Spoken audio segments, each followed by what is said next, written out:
Welcome to the UCLA Anderson Drive Time Podcast. My name is Dylan Stafford. I'm an assistant dean here at UCLA Anderson. I'm your host. Today with me is Meghan Roberts. Hi, Meghan.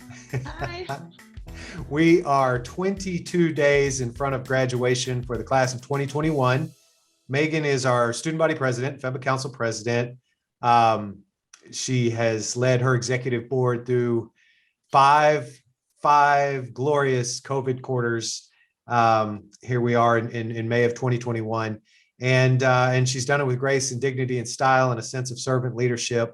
And we sent a survey to the class of 21, and we asked if we could only tell a few stories from your class, whose stories would you most like to be representative of the whole community of the class of 21?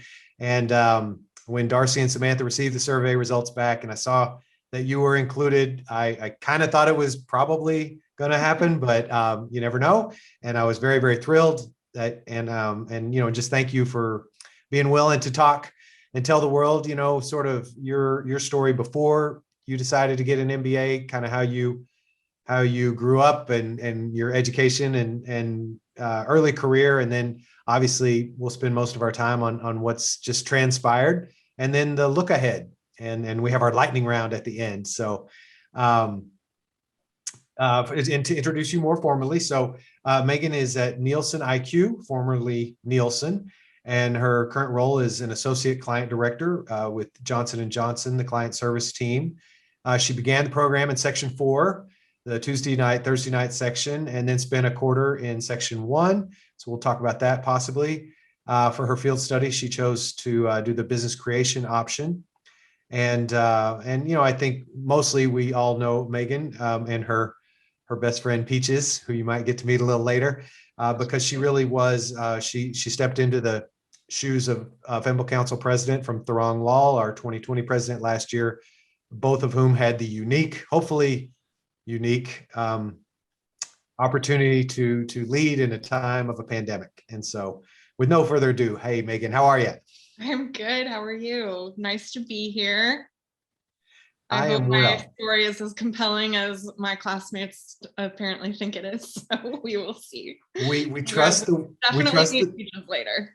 We trust the wisdom of the team, and yes, and yeah, Peaches has 4 legs and is furry and sweet, and yeah. Peaches is somewhat of an internet star in our UCLA Anderson in our ecosystem. Yes, she is. So. Well, why don't we start with, a little bit, people who don't know you or don't know, where you grew up, but, where'd you grow up? Tell us about you. A complicated question. So part of my story that I'm sure we'll talk about in more depth is my dad was actually a UCLA MBA back in the 80s. He graduated in 84, I think, which I won't date myself, but that was before I was born. And I actually found his graduation announcement the other day going through some old stuff, and that was kind of wild since mine's coming up in a couple of weeks. Oh my gosh, that's awesome. Yeah, pretty crazy. But long story short, after he graduated, he got a job with a company in Portland, Oregon, which is where I was born. We only lived there for about a year, I think, maybe less, maybe 6 months. And then we moved to Boise, Idaho. And from there begins a crazy kind of tale of moving all over the place. So we moved to Montreal for 8 months, right after Quebec had tried to secede from Canada. So it was an interesting time to be a US English speaker there. I like to say it's the one time that me, a white girl from the suburbs, kind of experienced some sort of very mild oppression, but definitely gave me some perspective on kind of the broader things that people deal with in the States and on everywhere all the time. Yeah. So we were only there for 8 months and then moved down to a little town in Vermont where there are actually legitimately more cows than humans, which is weird, but it was a really interesting experience. One of my best friends is still from when I lived there. So from there, moved back to Boise, then moved to Seattle. And that's kind of where I consider to be my hometown. Yeah. That's where I went to high school. I went to college there. So when people ask me that question, I typically will just say Seattle. But the full story is much more complicated. Now, were these moves your father's career, your parents' Yeah, it career? was my father's career. So he has made a lot of changes over time, but was originally in the pulp and paper industry. And then when we moved back to Idaho the second time, he got into management consulting, which is where he still is today. Wow. But yeah, lots of moves, and it was all within about 5 years. So I think highly beneficial for me. I was a pretty shy kid, and I'm not at all anymore. So I think that really like opened me up and made me very adaptable. So, I can pretty much plug myself in anywhere and feel comfortable very quickly. Mm. So I'm grateful for it in retrospect, but definitely at the time it was a challenge. Well, that's interesting. That's an MBA life. An MBA career can very much look like 4 or 5 time zone, well, 3 or 4 time zones, 2 countries, Yeah. Hopefully multiple not up. in the future. My hope is that this remote work will kind of cut down on that need in the future, and hopefully, little kids won't have to move during school like I did, but I'm sure there will still be a bit of that. Well, I think, yeah, I concur. I think we are reinventing some very major approaches to living in this forced experiment that we've all just been through. Absolutely. And so Washington, right? Washington, those are the Huskies, right? Yep. Husky. Okay, the Yep. Huskies. Awesome experience. I like to say I love Seattle. I would never move back there because the rain is just such a bummer. Okay. After being here for 10 years, I just can't imagine A, living anywhere else, but B, especially not there, just given the weather.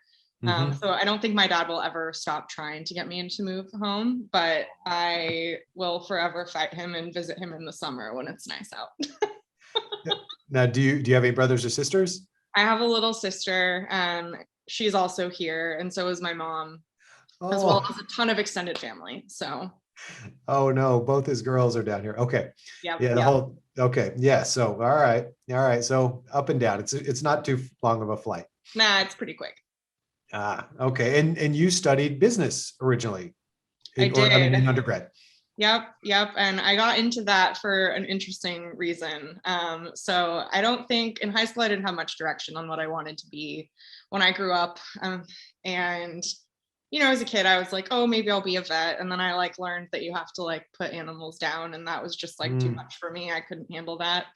Um, but I found a club called DECA, which I think is still around today, but it's basically a marketing, I think the official name is like a marketing association of business minded like high school students. I got into it because all my friends were doing it. Honestly, I wanted to like, they got to go to like conferences, and it just sounded fun.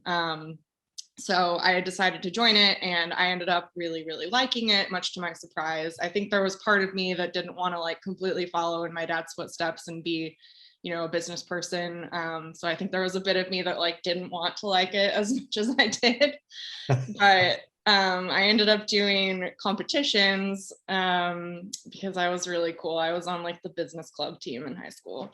But I wrote business plans and ended up making it to nationals my first year in the club, and ended up placing third in the country. So after that whole experience, I was like, all right, I think maybe I can do this, and maybe this is what I want to do with my life. So that was my junior year in high school, and I was pretty set on marketing specifically. So my focus in college was marketing and entrepreneurship to a lesser extent. Mm-hmm. And then after college, I graduated in 2009, so right into the heart of the recession.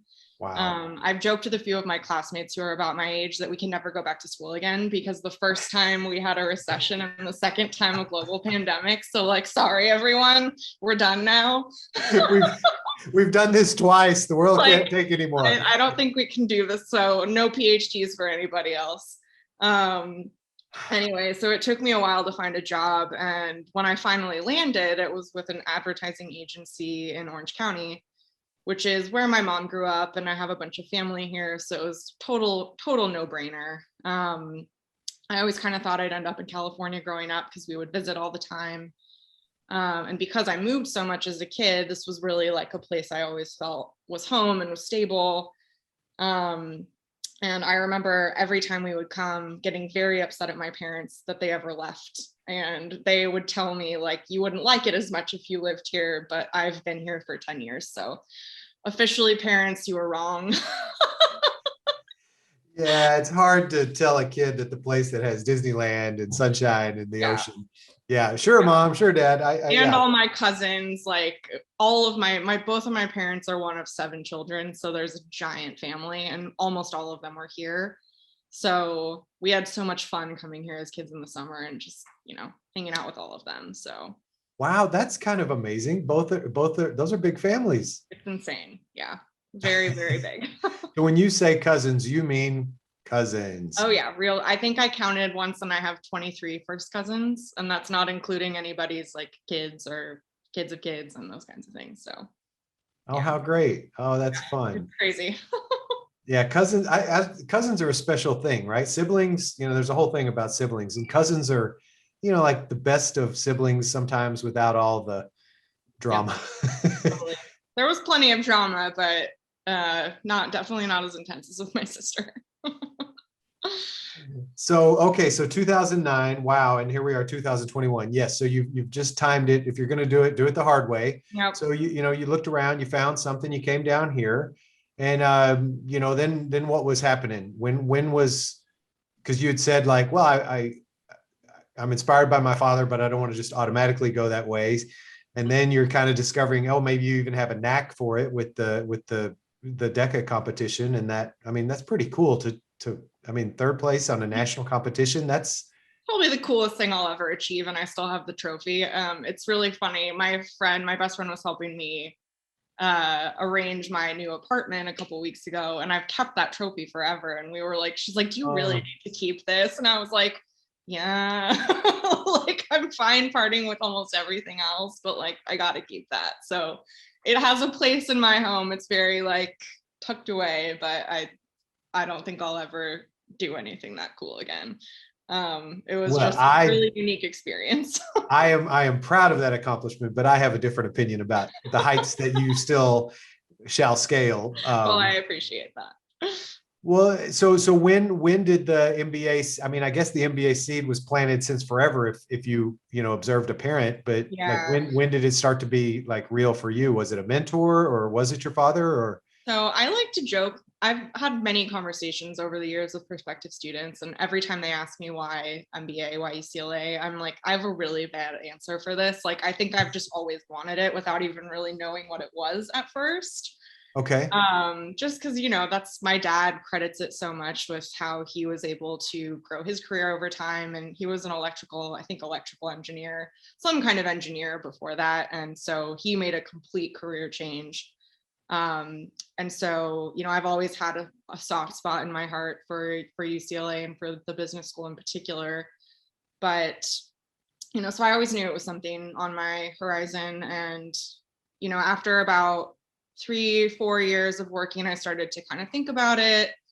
I applied to some full-time programs and ended up deciding that wasn't what I wanted to do at the time. So instead, I changed jobs about a year after that. So, the looking at full-time programs was more like, I hate my job, I want to get out. Like, this is a good way to do it. But then I ended up having kind of a moment where I was like, that's not the reason to do that. It's not the right time. So I ended up finding a role with Nielsen, working in basically market research, client services. So, very different from what I'd been doing. I decided after a few years that advertising just wasn't for me. Okay. It's fun, but it's very cyclical and the same. Like, it's very get marketing brief, deliver against marketing brief, do it all again. Okay. And I really wanted something that was more of a challenge. So I cast a pretty wide net, but what I ended up working out was this position with Nielsen as a client manager for a wholesale grocer client of all things. But I really loved grocery shop and I love consumer behavior. Like, it's one of the few college textbooks I kept. So it was randomly perfect for me in a way that I don't think it's like really perfect for anybody else. So well, my mom and my sister were like, perfect job for you. You get to just look at grocery data all day. Like, great. That's so awesome. Yeah, I really enjoyed it. And I never thought I was a numbers person. Math was like really not my strong suit. But being in data now for the last almost 5 years, it's completely changed my perspective on that. I take comfort in numbers in a way that I've never done before. And studying for the GMAT honestly gave me a big appreciation for math too. My friend likes to make fun of me because I think triangles are like super fascinating. So I'm like, oh my God, it's just like all this stuff and there's so many rules. And she's like, you're so weird. Uh, so I kind of became a math nerd between my job and then kind of actually, I like to joke too that like, I feel like in high school and college too, I took the tests to pass them, not to really learn. Okay. And I think Yeah. that's, a huge benefit of going back to school and studying a lot of the same things I studied in undergrad is I care a lot more now. Like it feels more consequential. I have, I'm here because like this is what I want versus like, not that I didn't want undergrad, but it very much felt kind of just like the natural next step. And then you get a job and then whatever, your paths can go many different ways after that. Anyway, so I was in that role with Nielsen for about 3 years and then decided it was time to look for something either outside of the company or within the company. I think one of the benefits for working for a big organization is you can move around within. Yeah. And you get a lot of like Nielsen is very supportive of those kinds of moves. Like I think on my first day, at my like the first position, my boss had said like we were already talking about like what might come next, and that was just very different than anything I'd been approached with before. So I really appreciated that. And I took a trip, I think it was 2018 or 2019. 2019. I took a trip to Europe with my friend and came back. And the day that I came back to work, I found a job posted on the internal job board for one step above where I was, working in a totally different business area. And I applied and ended up getting it, and then moved from kind of the retail world over to what we call in the industry, like with the manufacturer world. So I've been supporting now for almost 2 years, the Johnson & Johnson consumer health business, and more specifically Neutrogena. And it's been a very interesting last year. Just seeing the pandemic through consumer behavior has been very, very, very fascinating. And, it's obviously the root cause is so awful. But seeing it through that lens was it was a very interesting time to be in that industry, I think. And I'm very fortunate that, because of my industry and what we do, we were actually busier after versus before. So my job is, it's not really, it was never a question of whether or not it was gonna get, it would be gone like so many other people. So I feel very lucky that, I've kind of had the opposite experience in terms of not much for me has changed other than I haven't worn real pants since March of last year. Yes. That's the biggest thing. And I spend a lot more time with my dog, which I like. Yeah. Well, yeah. Yeah. Wow. Okay. Okay. Wow. Okay. So, but that trip would have been during school then. So Yes, that was during school. So I realized I skipped over a whole part. Well, So it's fine. Yeah.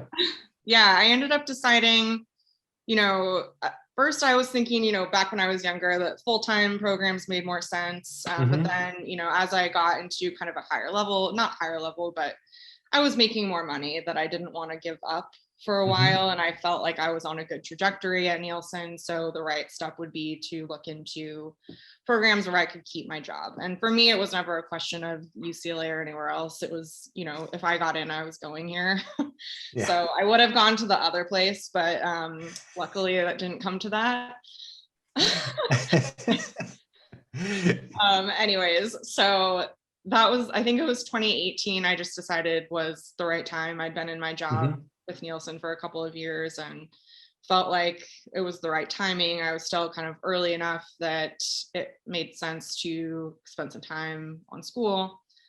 And yeah, never looked back.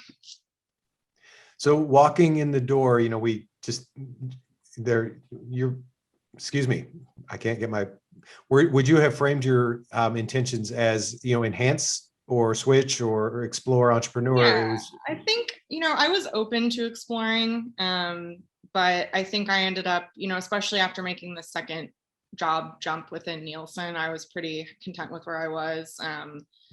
I'm working with their marketing teams, which is ultimately, my kind of key passion, and like brand management and data and like just all the stuff that I find really interesting. So it's very fulfilling.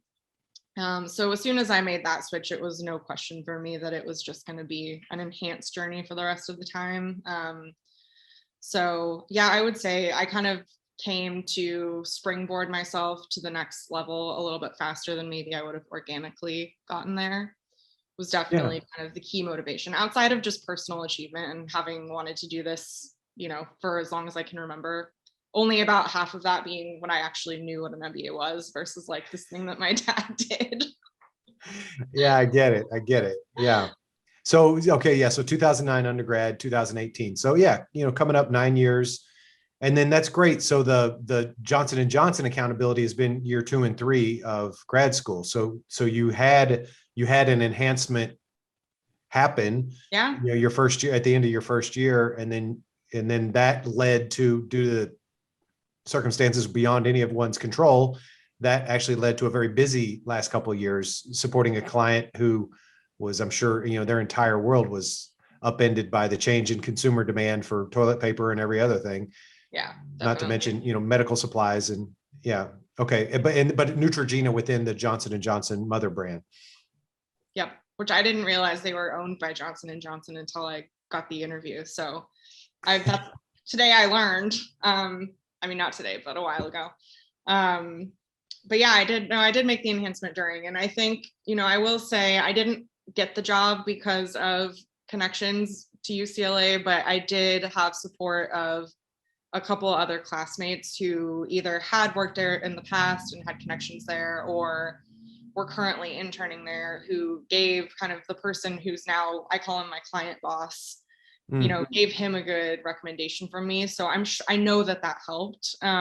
So, it was kind of, I was definitely, I think that may have, if anything, if it pushed me over the edge, like I know that it played a role. So I will say that to you, that, it's not, you don't always find something just from a job board at UCLA or like a connection you make at UCLA, but those kinds of connections I think are everywhere.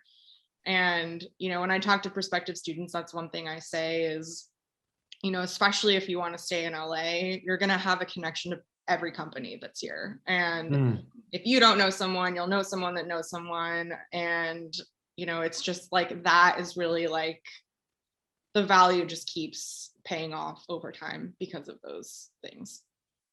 So the people that you referred to who were Anderson affiliated, were they people you already knew from working there, or? No, I knew them. They were connected to Neutrogena. So I knew them through school. One was interning there that summer. He had done his internship Okay. there. And then another one was someone who had previously worked there, but still knew people that worked there. And they were kind enough to, give him a call and just give support, recommend me, I suppose, so once they found out I was interviewing. So yeah, I love, networking is sometimes this magical thing that gets a little amplified beyond, sometimes it really is a gentle nudge is more than enough. Just to talk with someone on the inside. Okay, what are the big conversations within Neutrogena right now? Okay, great. Just to sensitize yourself to what, it's always know your customer, know your audience, and what their priorities are. You go into an interview with a baseline. It's almost like a respectful thing to communicate to the interviewer on the other side of the table. Hey, I don't want to just tell you about me. I'm proud of me and I'm happy to answer questions, but I'm also curious about you and your line of business and what your challenges are and where could I possibly add value. Yeah, definitely. It was a huge benefit to have some kind of not insider knowledge, I wouldn't say that, but like, just get a few tips from people who would work there, kind of get a lay of the land that I wouldn't have known just from doing research on the internet. So I think it definitely amplified my knowledge going in. And that was a benefit, but also obviously like having the recommendations from them was also a huge, huge help. So all around, it was a very, very positive experience with connections. Well, that's, yeah. And that, and walking in the door knowing, hey, Nielsen could be my home. I'm happy here, and I want to open up horizons for myself. And then doing that at the end of your first year, and then it sounds like, it'll be one of those chapters of your career that you'll draw a lot of learning from. Because I think we're all where were you when, it's a 9/11 question. Where were you for the last 15 months? Yeah, I think all of us are going to be imprinted at some level by this, whatever it is that we're living. Yeah. Yeah. Well, let's see, can I ask some during FEMBA questions? Sure. Because not that we're, I loved how Judy Olean used to say, she said, the sharing success, it's a real thing. We're not a sharp elbow, pointy knee type, I win, you lose culture. I always love the way she said that. And that's my experience of being here for almost 2 decades of my life. So many of my colleagues, Teri Szabo, your class manager, Michael Fontanez, Bonnie Kim, Manuel Burgos, Gonzalo, all these people have been here. They were here before I got here. There's a special culture at Anderson. So we're not a aspirational kind of place in the sense of out of my way. We're, I think, more aspirational in the sense of, everybody's on their journey. Everybody has a chance to be their best self. But there could be new students who are watching this, and they could be those folks who do want to aim at a brass ring, and they might want to aim at being student body president 3 years from now. So I know there's no one way to get there, but I think I would be stepping over something if I didn't ask, how did, in any other leadership, but we'll for sure focus on FEMBA Council. How did you choose to throw your hat in the ring with FEMBA Council? Like, what roles have you served, and, just kind of help people understand what FEMBA Council is, because it's been such, it's been where you've given so much of your time. So, yep. but all the way back to the summer before and your, start of school, maybe kind of take people through FEMBA Council a little bit. Sure. Yeah. I think I know, sorry, Ben, but I'm going to tell a story about Ben, another drive time interviewee and a good personal friend. We had a student ask us once, who is now on FEMBA Council, but he asked us like why we joined, and we kind of both looked at each other and we're like, well, we just really like to control stuff. And I feel like I'd be remiss if I didn't just come out with that. But also, in all seriousness, you get plugged in a way to the school that you just don't get otherwise. And, I think I decided I first ran for internal rep, which is more or less I wouldn't say a secretary, but, keeping everyone organized. I'm pretty organized. And I always, like having the answers to all the questions and knowing what's going on. So I decided to run for that position. My speech was literally, I love my speech, and I love to tell people this because this wasn't the whole thing, but it started with roses are red, violets are blue, bananas are yellow. I like making lists. I think I was also holding my planner, because I was a paper planner gal until I got an iPad last summer. And I was like, I hope you guys can see, this is just something I'm going to do anyway. So just let me help you stay organized. And I was like, I also put puppy pictures in all my emails, which I did. So I kind of took my own approach. But I don't know. I think I really got into it. I made some very good friends that were in it. I liked being involved. I liked kind of knowing the answers to everyone's questions. And so when it came time to think about taking on the next step and running for an executive board position, I decided to do the marketing role, which was very similar to what I'd been doing. I was responsible for working with Drew on Anderson social media to get FEMBA kind of better plugged in there, as well as sending out the newsletter every week. So, and then just working with, all of the executive boards are always amazing, but, last year Ben was on it, another really close friend of mine was on it. So it was just really fun. And I just decided I don't even remember when at this point. I think part of it is like, I don't know how to quit things in general, like ever. So I think I was like, well, it's the logical next step that I would run for president. That's not really the whole story, but I think it was just something I felt compelled to do. And when I ended up putting in my candidacy, it was right after we had been remote, I think, for a couple of weeks. So my role kind of changed completely because my little sister is immunocompromised and she was living in Santa Barbara alone at the time. And we ended up deciding between my mom and I that it made sense for me to go stay with her for a while.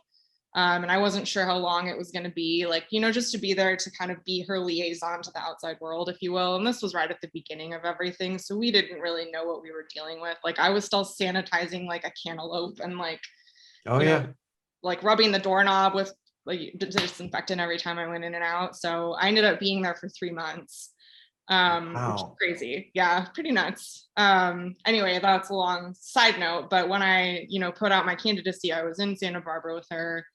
And I just remember like this was all kind of starting, and I don't think my mom claims she knew this was going to be going on for a year, but I certainly didn't know and didn't think that. So I think, this time last year, we weren't sure how long it was going to be this way. And, very soon after that, like it became very clear that this was going to be an interesting, how do I even put it? Like, hopefully unprecedented experience. Just the amount of things that like me as student council president and then my board have had to field in the past year have been very interesting. And I think, between COVID and how that all played out or has played out, and, the just ongoing questions of, well, are we going back in person? Are we not going back in person? Like, what are the policies? Like, what does graduation look like? And all of the, the social justice and the racial unrest that's been going on, like that really opened a lot of conversations that I'm very happy that we got to have. And, I had a lot of moments where I was like, why me? Like, why is it me that's doing like at the helm right now? Like, not that I have a ton of influence, but I was just, I got frustrated at times because it just felt like the hits kept coming. And but then I would also have moments where I was like, no, I actually think I'm the right person for this because, I, especially with all of the stuff with social justice, like those kinds of things are very important to me. And I had the opportunity, I think, to have a lot of conversations that maybe I probably still would have had them or tried to have them, but I don't know that people would have been as receptive to them in different times. So I'm very grateful for that. And we did a lot of amazing stuff and, made a lot of headway in terms of ED&I with Anderson, which I'm very proud of. And huge shout out to Ryan Hayes, who was my executive vice president, also a dear friend, and just like really just rocked it with all of that. I'm super, super proud of him. I was going to say something and then I got very sidetracked. One thing that I'm very proud of, and anyone who has spent any time with me knows that I'm like a total bleeding heart feminist, and like a way that like I won't shut my mouth most of the time about it.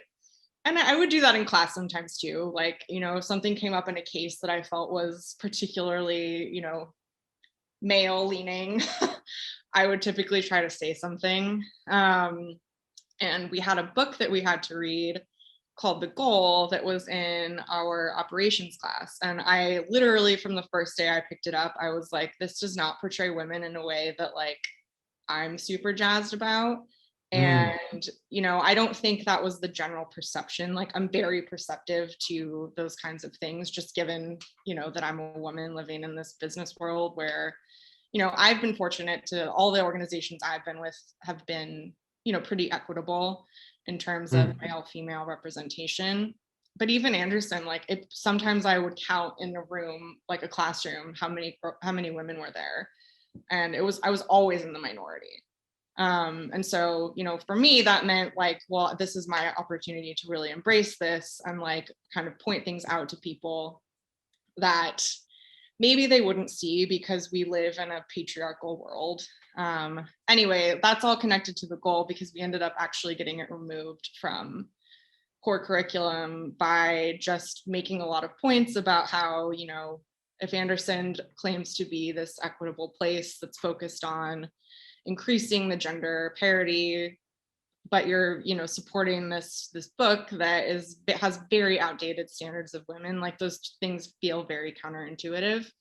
And we were able to work with Heather Crusoe, who's the ED&I dean, as well as the operations faculty, to have this conversation and ultimately get it taken out of the curriculum, at least made it optional, I think. And then in the future, they're going to think about how to replace it. But that's like one example of the kinds of things we were talking about and able to do. And, you know, recently we've had a lot of programming about the anti-racism topic for Asian Americans. And we were able to be a part of a lot of those conversations and champion some of that. And, you know, I think one thing I don't know if this is for prospective students or just for people in general, but I think a huge thing I learned in this role was knowing when it was my time to listen. And, you know, I think so much of our communication is listen to respond.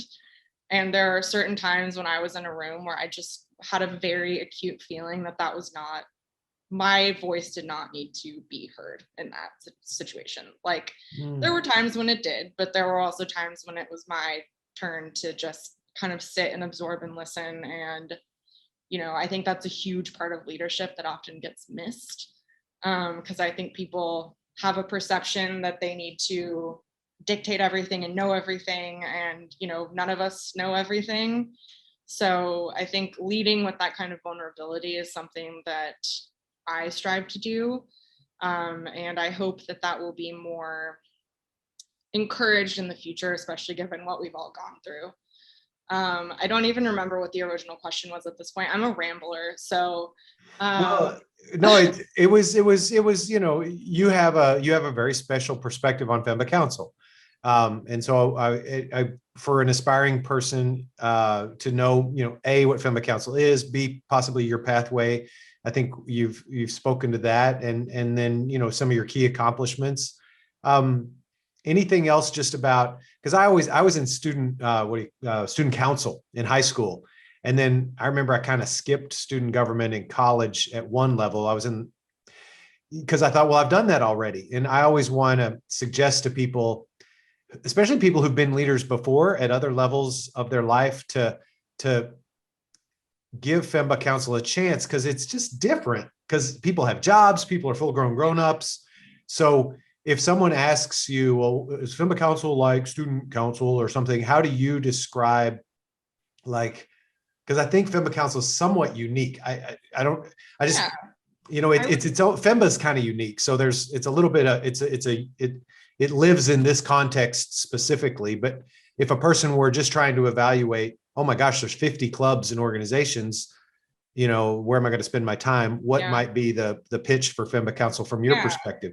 So I think, you know, just having an insider knowledge of the school is a huge advantage, and really being in a position to affect change in a meaningful way. I think you'll hear from a lot of Anderson students that Anderson is very student run.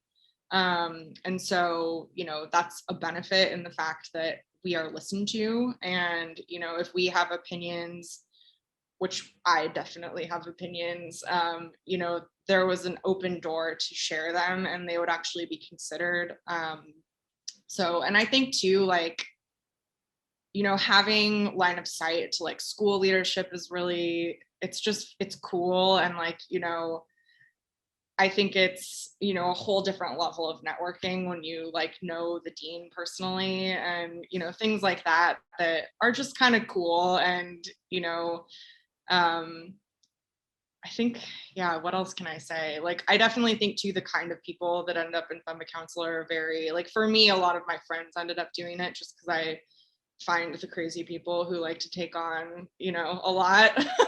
So it's definitely a lot of work, but I think, you know, looking back on everything, like, you really can know that you left Anderson better than you found it.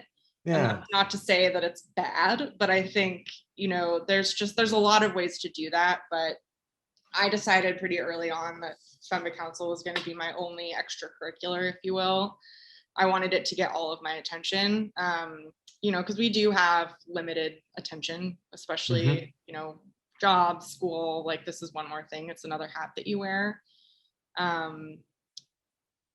Yeah, I think those are kind of the main things, like next level networking, insider knowledge of the school. If you see something you don't like, something that I encouraged all of the FEMBA Council people to do this year was, if you find stuff you don't like, let's fix it. Like I'm down to have those conversations that are kind of uncomfortable, because at the end of the day, it makes everything much better. So like, if you want me to say it, I'll say it. Like if you want to say it, I encourage you to say it. So that's kind of the approach that I took. Well, just on behalf of all of us, thank you for taking that approach. Thank you for putting all your sort of extracurricular eggs in the basket of, I want to make my impact here. I know Sarah, I've talked to Sarah, she's excited, your successor, and she's putting together her e-board, and, they're going to stand on the shoulders of giants. And yeah, there are always problems, human organizations have problems. And if we all leave it a little better than we found it, like UCLA has been around for 102 years and done some pretty great stuff. And we all get a chance to put a little fingerprint on trying to make it better. For those people listening selfishly, I always want, there really are 50 plus clubs in the Anderson Student Association. There's, the professional, personal, identity, social. So there's a lot to choose from. And for me selfishly, on behalf of FEMBA, I always hope that, FEMBA Council and kind of the annex of FEMBAssadors, that they receive great next generation. I really want, because it's in everyone's best interest if leaders really put themselves into leadership roles, because some people are like, oh, I've been a leader before, I don't want to be a leader again. It's like, no, you do want to be a leader, and it won't be the same. Graduate school is not undergraduate. Yep. It's, the fully employed MBA is not the full-time MBA. This is a unique moment in your life, and you get more out of life when you get on the court and roll up your sleeves. And, I love I love it. Roses are red, violets are blue. I like to make lists, like, and I put puppies in newsletters, right? Like, this is me, right? Yeah. But that, like, your dad's an MBA, you have a business degree, you've actually realized you're a data comfortable person, right? Like, data has become a home for me. And, like, it's kind of, things happen for a reason. It's interesting that you presented a very authentic version of yourself, and people said, yeah, we like that. Yeah. And then maybe what has this last year required? Probably a lot of that you said you were. It's required a leader who likes to keep things, like you said, I like to know what's going on. If ever there was a year where there was a lot to pay attention to, it's been this year. What's going on is a moving target. So, yep.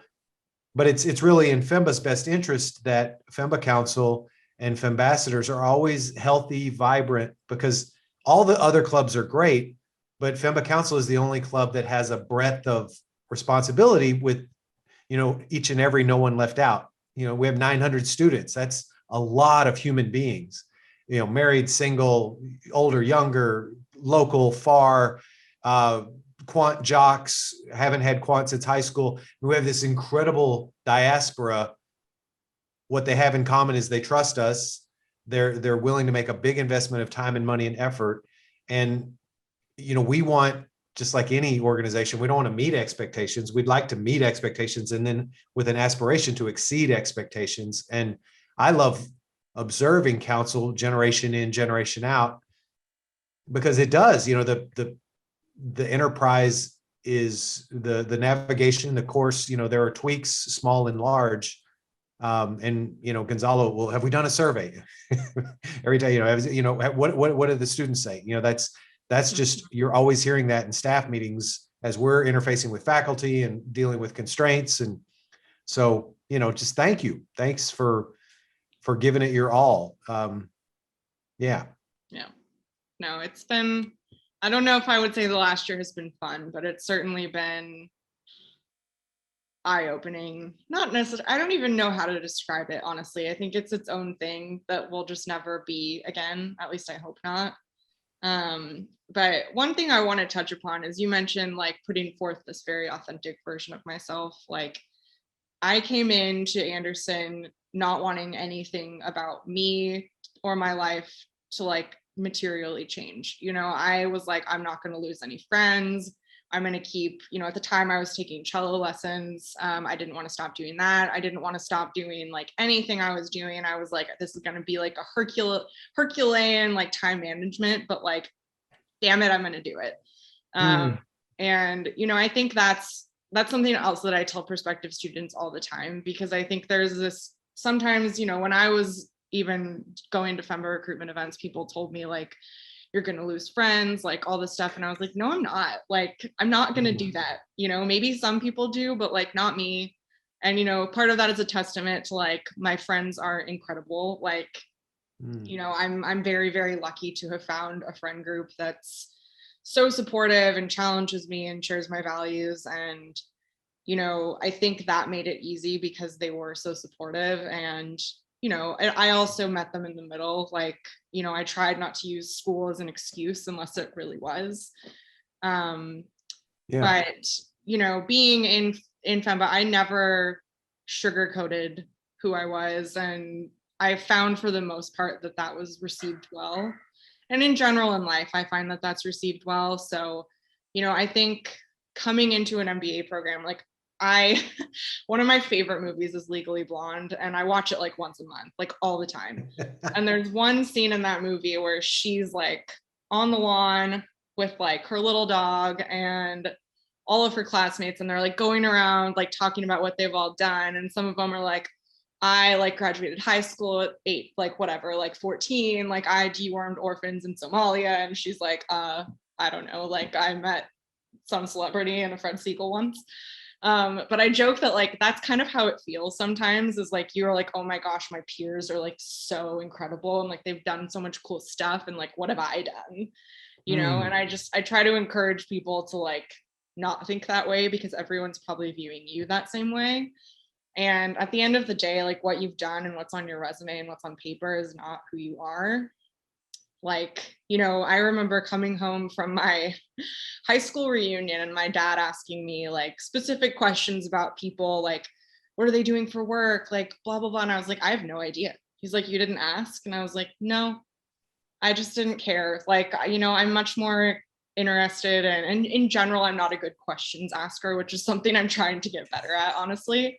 But I'm just much more like, I like to uncover stuff about people just through like weird random conversations. And like, you know, I very much feel like you don't have to have a ton in common with someone to like really connect with them. I think it's much more on the level of like shared values versus like, we both like soccer. Anyway, that's a long way of saying I felt very like taken in at Anderson. And I found, you know, I have a group of friends that they actually, most of them were in my, you know, Capstone project group and in other learning teams over time. And, you know, I like consider them family at this point. And, you know, I know that we're not going to lose touch because of school being over. Like, I keep mentioning Ben, but just because he was another person that was interviewed, like he just had a baby, and I'm like beside myself with excitement to meet this baby. And I'm already like, I'll babysit for you. I'm like, we're going to watch this movie and this movie. And I'm like, we're not going to watch Little Mermaid because it's just anti-feminist and I hate it. Everything else is on the table. And I'm like, this baby doesn't even like, she's not sentient really. Like she's not going to know.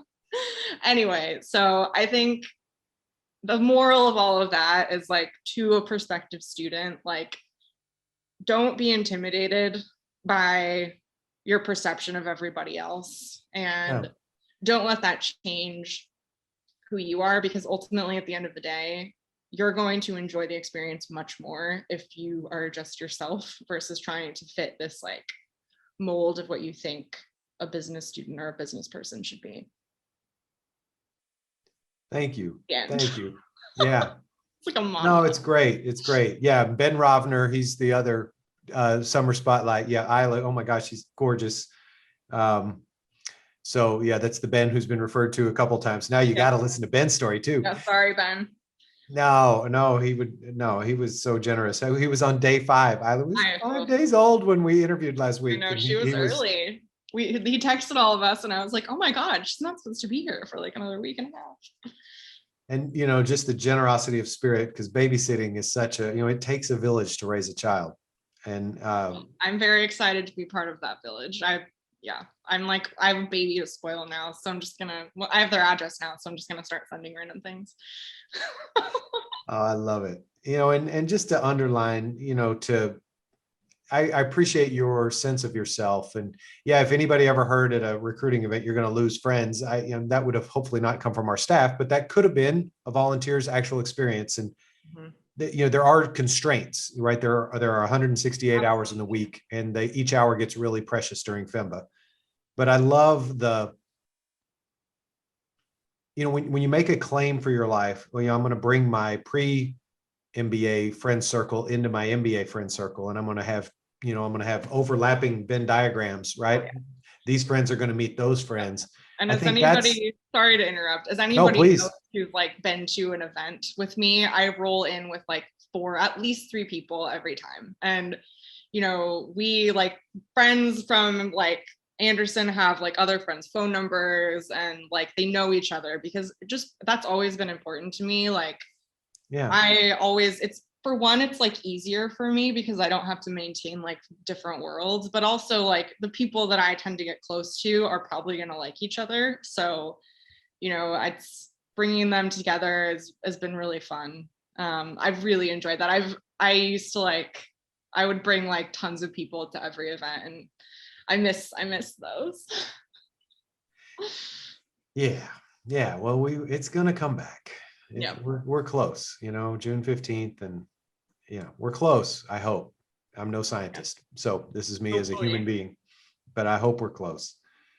So, I appreciate the affirmation that you're offering to future students, and I love that you are an authentic person. And if you don't have, this is my MBA persona, and here's my other persona. If each of us can be kind of who we be, then your vibe attracts your tribe. One of my mentors always says, your vibe attracts your tribe.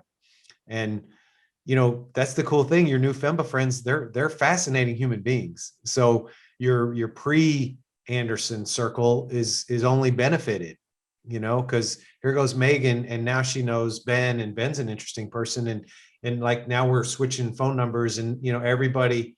Social capital is such a beautiful form of human energy, right? That we can share ideas and resources and practices, and we can be a tribe of young aspirational people spread across the West Coast with resources and stories to share.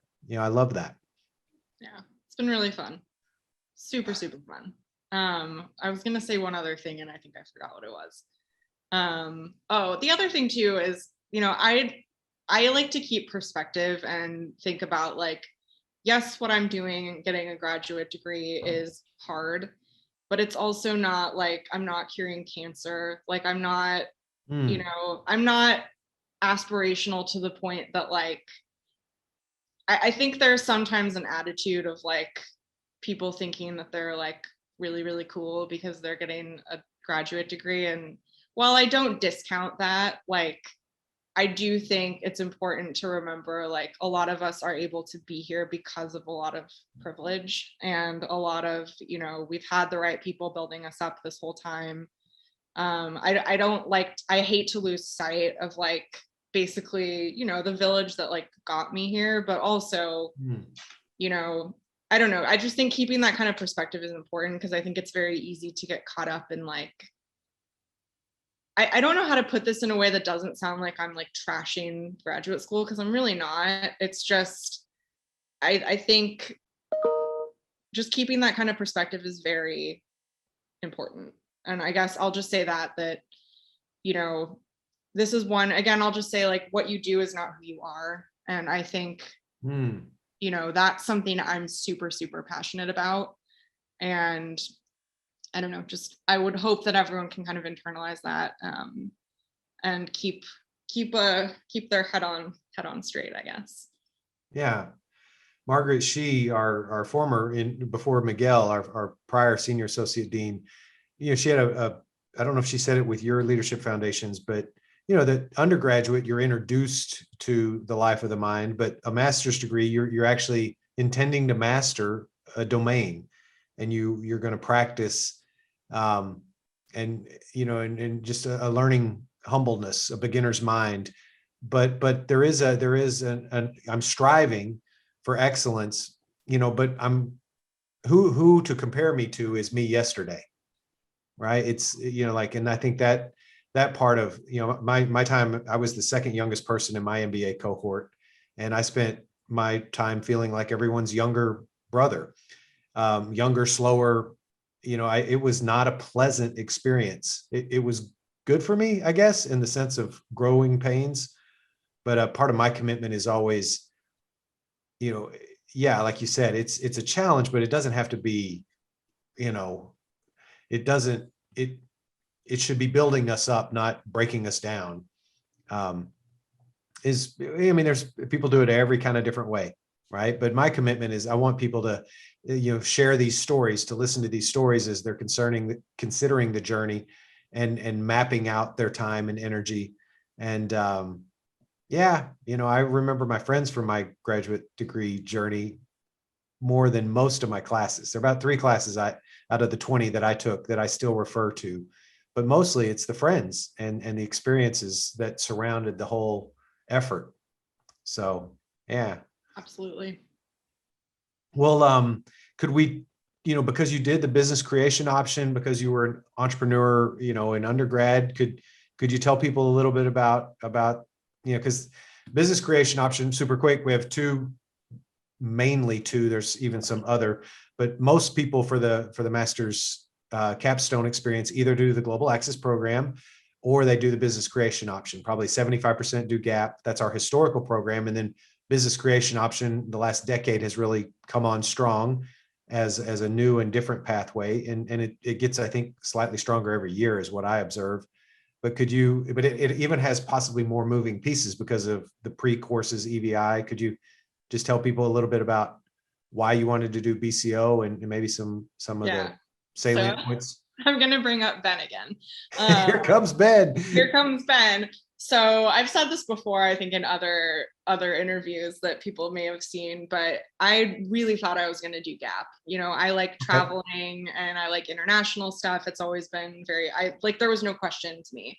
The entrepreneurship in college, part of it was I would have finished my degree early if I didn't tack on another kind of minor. So I did that because I thought, maybe at some point I'll want to start a business, and who knows, maybe at some point I will, but I think just having the knowledge of how to even do that is really interesting.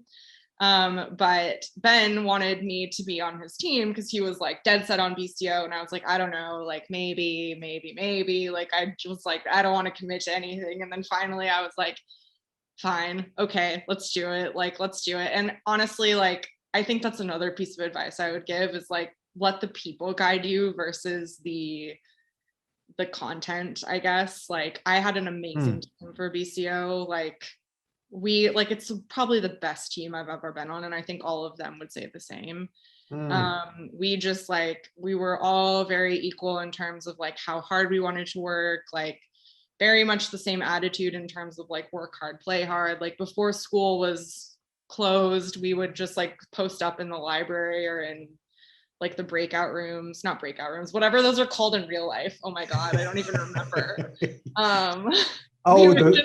Yeah, what are they called? They're not. I don't know. They're not pods, are they? What do we call them? I don't remember. Study rooms? I don't know. The study carols? Yeah. Yeah, we would just hang out and we would get stuff done, but we would also eat a bunch of candy. And someone else that I'll mention, Matt Long is another very close friend from the program. And when I moved to this new apartment a couple of months ago, he sent me a 5-pound bag of sour gummy worms, because we always used to eat those in class. And so at one point it was the only thing in this apartment, like nothing else, just this 5-pound bag of gummy worms. Anyways, so I did BCO because of the people and ended up having a great time. Obviously it was weird because of COVID, so everything was remote.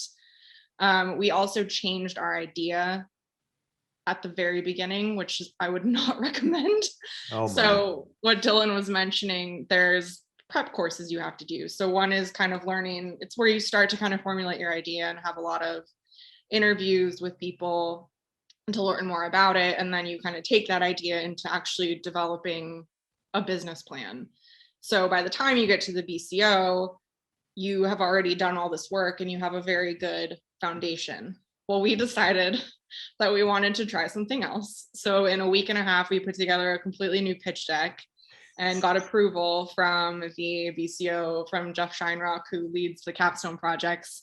And it still ended up being super, super interesting. Like we got to learn, our original idea was something in real estate, and our next idea was more about socially responsible investing.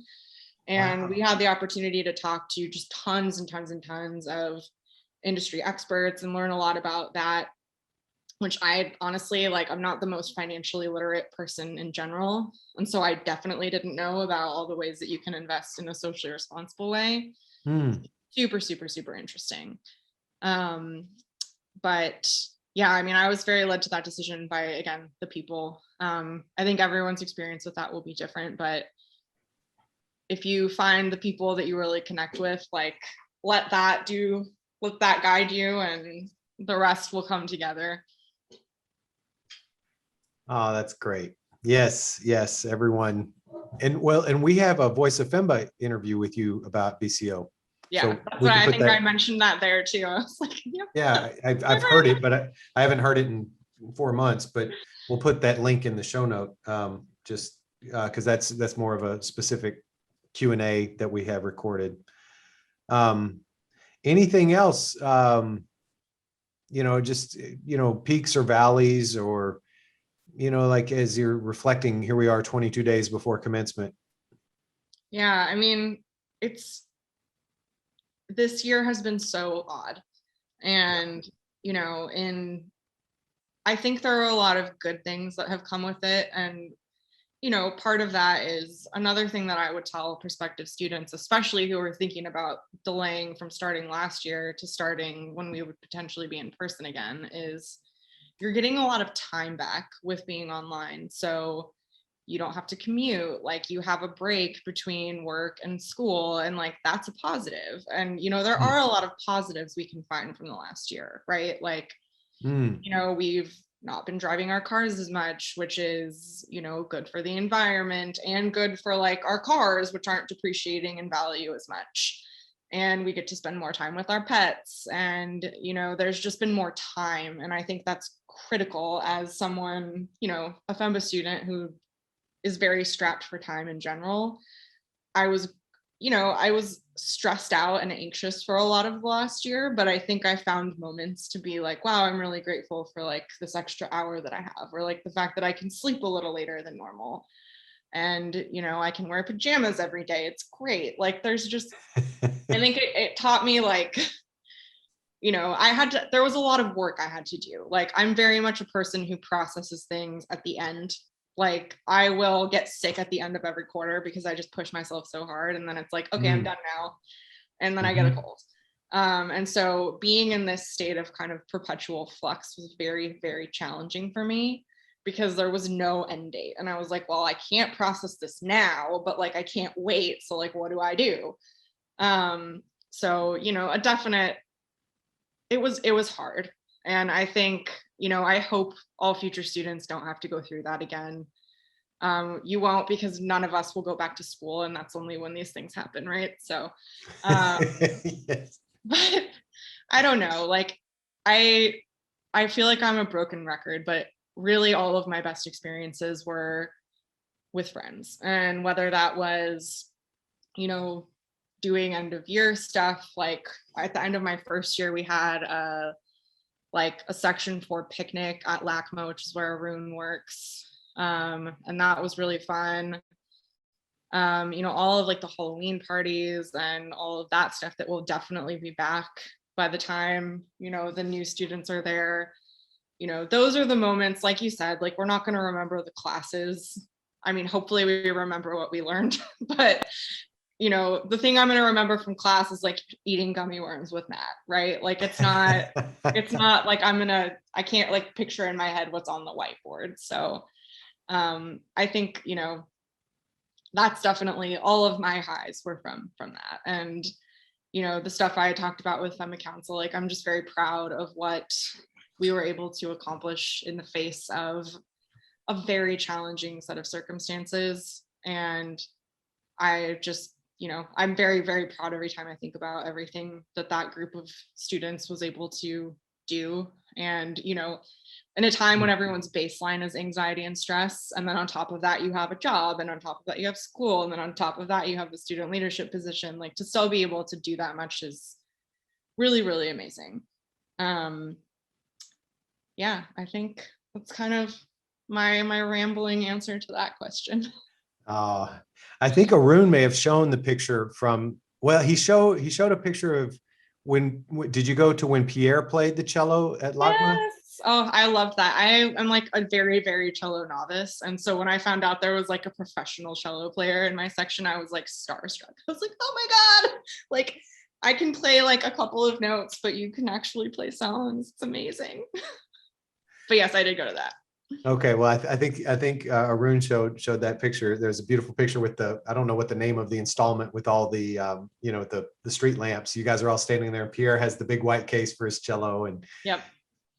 I mean, and that was, and we pointed out in his interview, that was first quarter, that's a month into the thing, right? Oh yeah, you get close fast. And I think, especially that was the case over this past year, just because you're the only group of students who's going to go through something like this at the same time. And, I think you're inevitably going to find your people and wherever you are. Like, I'm a very firm believer that like, people will be like, oh, if I hadn't been at this place at this time, I wouldn't have met you. And I'm like, no matter where you are, you're going to meet the people that you connect with. And that's not to say that like, there isn't maybe some aspect of fate to it, but like the reality to me is the world is full of people that are like-minded like you, and you're going to find them no matter where you go.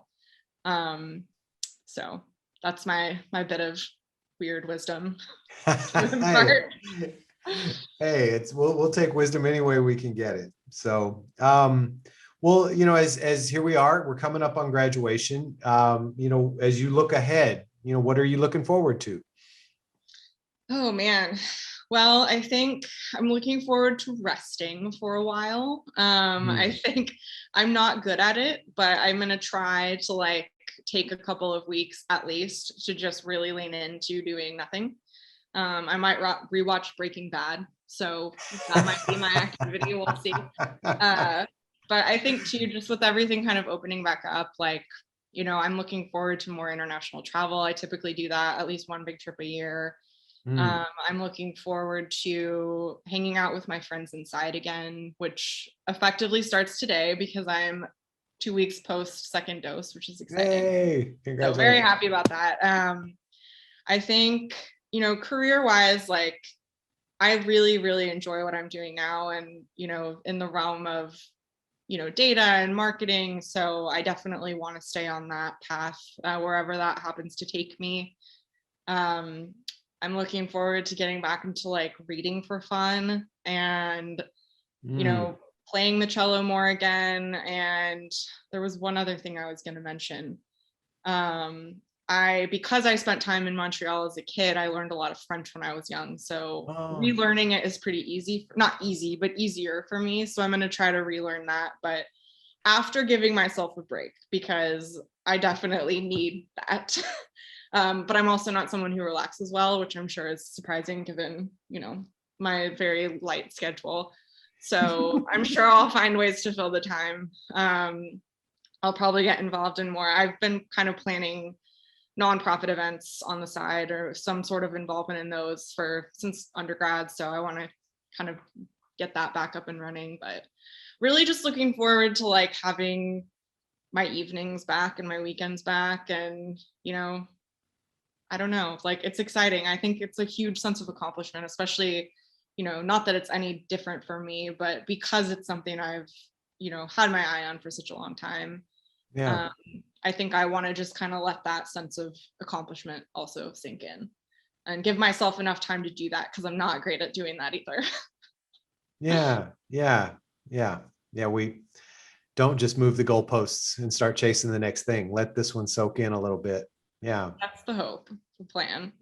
Yeah. Oh my gosh. And a trip and yeah, indoor restaurants and I'm going yeah. to my first indoor restaurant sometime this weekend, and it's gonna be crazy that it's weird. Like it's weird that it's weird. I keep saying it's weird that it's weird because It's weird that it's weird. That's yeah. I like that phrase. Yeah. It's been on repeat for me for the last few months.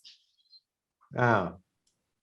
Okay. Well, so I have my little lightning round. You've kind of answered a couple of them already. So, but it's okay if we ask them again. Can I run through my Absolutely.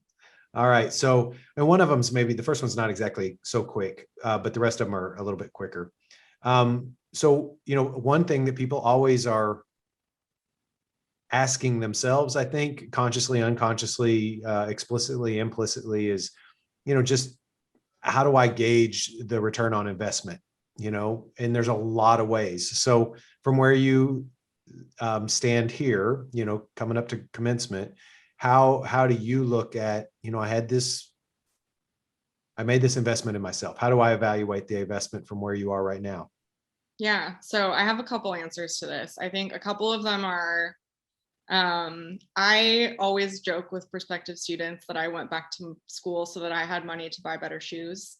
And I think it is something that gets missed a lot, is like a lot of us are here because we want to make ourselves more valuable in the career market and ultimately make more money. And I think a lot of people don't mention that. And I want to be very, very clear that like that is a huge part of the reason that I'm here. But aside from that, like the networking, I don't really like that word, but the people that you meet and how that will continue to, not even the people you meet in school, but like I was saying earlier, it's going to continue to pay off in spades over time because you've built this foundation and you're a part of, this Anderson network that is not going away and will only get larger over time. And you're always going to have access to that. And, I think that's honestly like probably the biggest source of value is, if you had to quantify it, like over the years of, if I'm going to work for 30 more years, like I'm sure I will find future jobs through that network. And, also just the very like kitschy answer is, I love the people that I've met, and, I don't love all of them, which I want, is another thing. Like, you're not going to love everyone. You never are. But the people that I do really love, I love very, very much. And they're people who, are going to be around for a long time.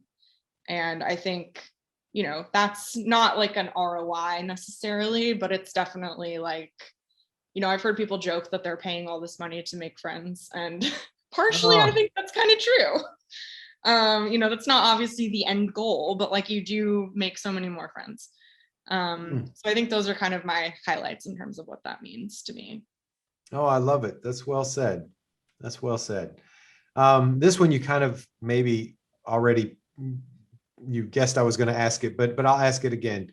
Your class is a unique class. You guys have been through a unique human moment. It's not a moment. You've been through a unique human 15 months. What are you most proud of with the class of 2021?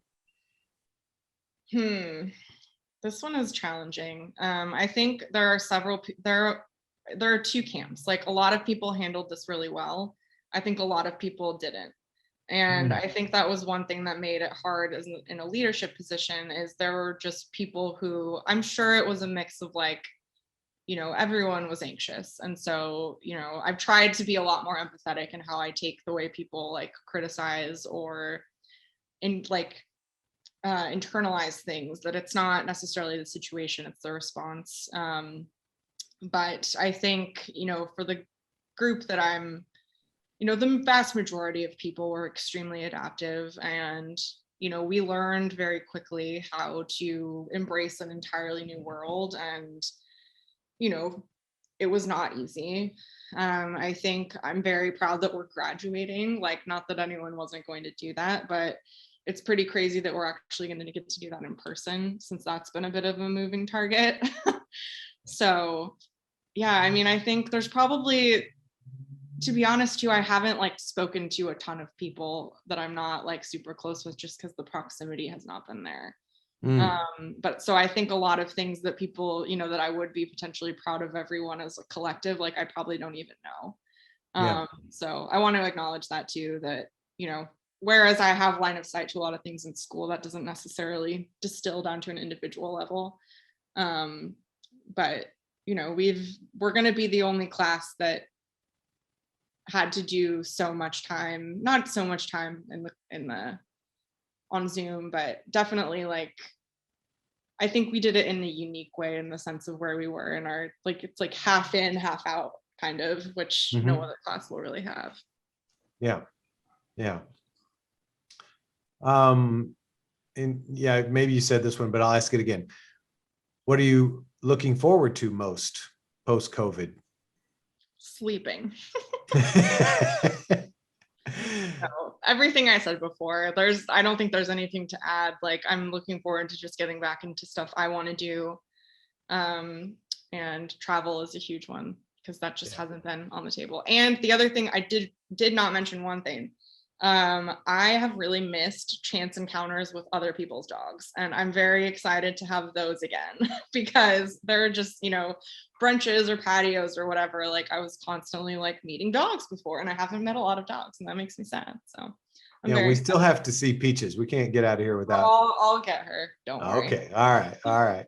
And then the other side of the coin, because we have learned a lot. We're going to reinvent a lot because of what we've learned. What do you want to keep most from this COVID lifestyle? I have 3 different things. I think the flexibility this has afforded has been incredible, and it's really helped us unlearn, like, how I'm not a crazy proponent of the term work-life balance, but I think being forced into this weird world where they're both the same has kind of given us a perspective that, like, we maybe need to spend more time making them separate.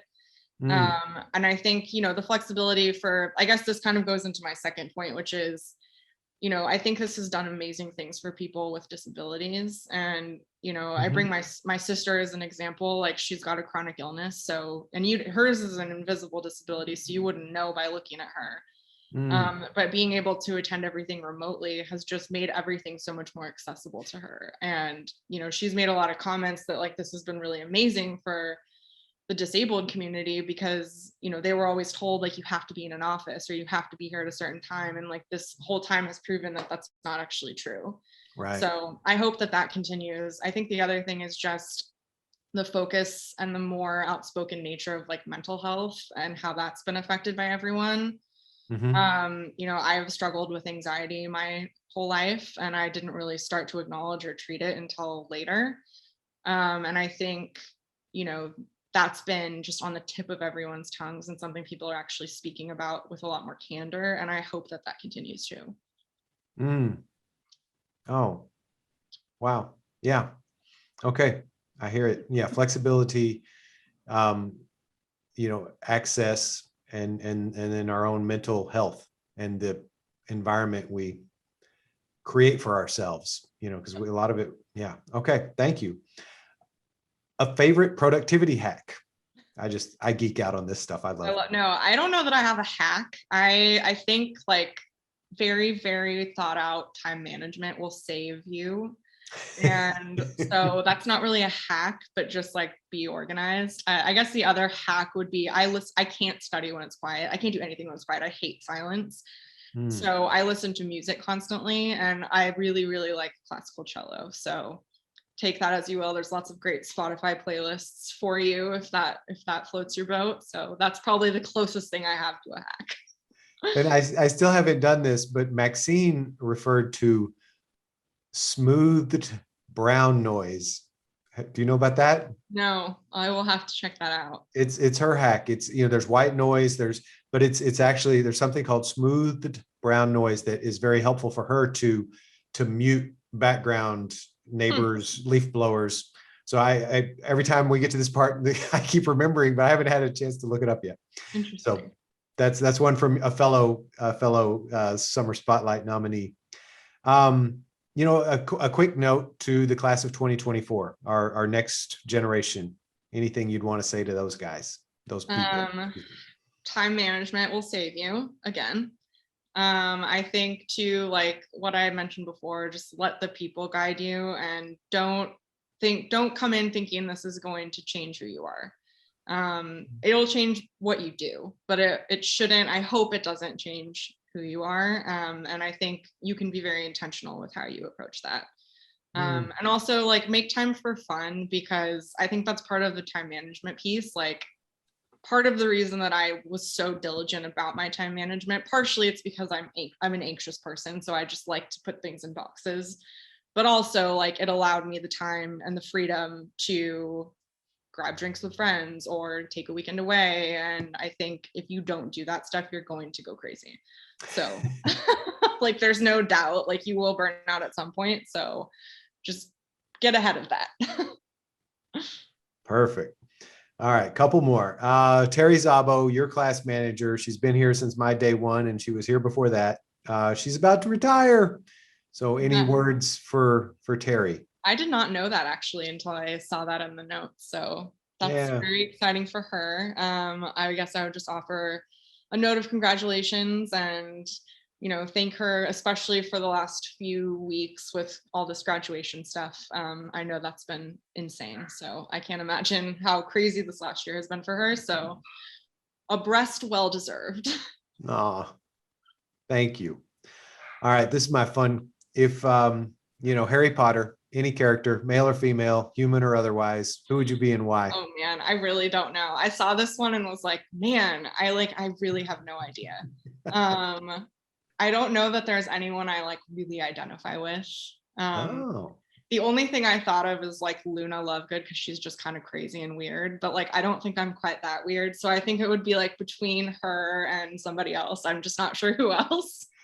I like Luna. No one said Luna yet. She's weird. I like her. She doesn't wear shoes.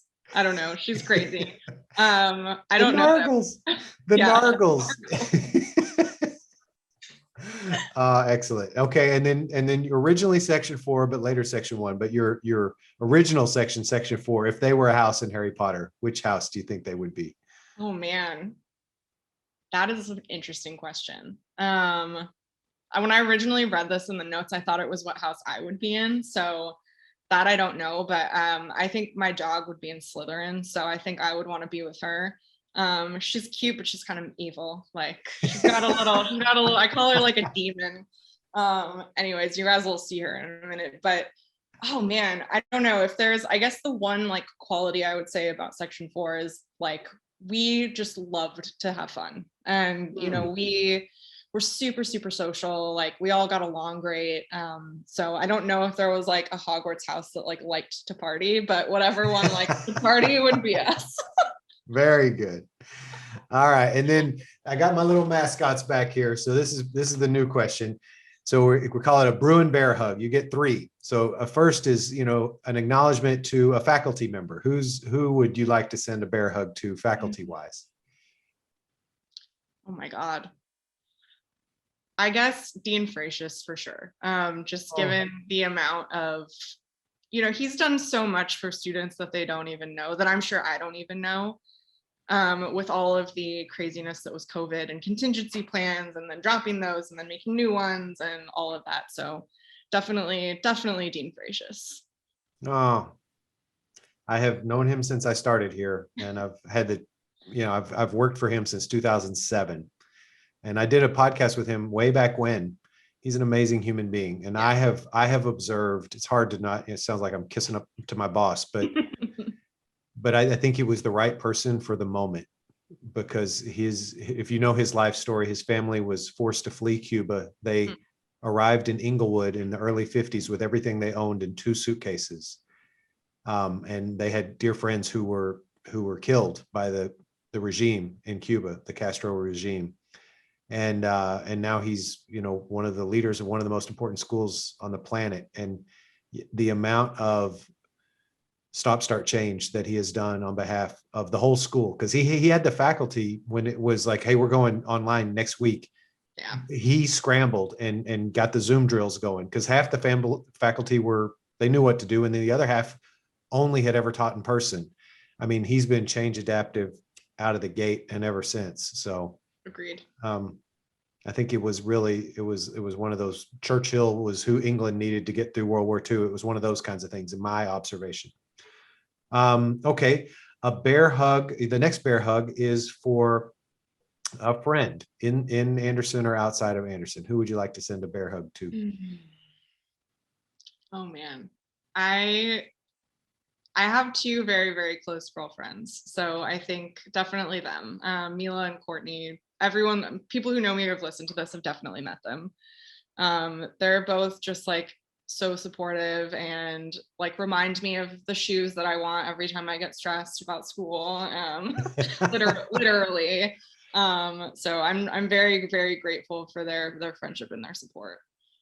And it was Mila and Courtney. Mila and Courtney. Awesome. Thank you, Mila and Courtney, for keeping her going. Yes. Sometimes you need a shoe, something, carrot, whatever the carrot, chase your carrot.